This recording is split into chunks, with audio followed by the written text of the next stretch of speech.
Nawo manda abafundi bathenjiswa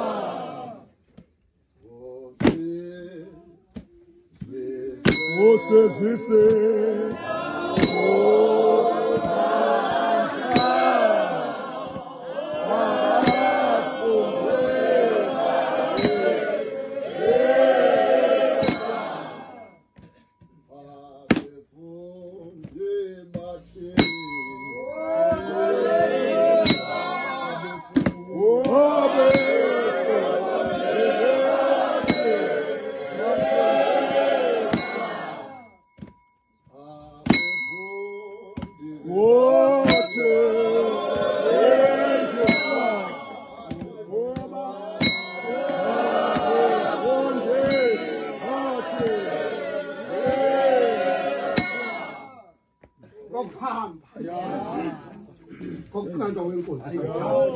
Utombhala iBhayibheli kokuhamba kodwa komgaqo wenkosi utombhala iBhayibheli kodwa kokuhamba komgaqo wenkosi.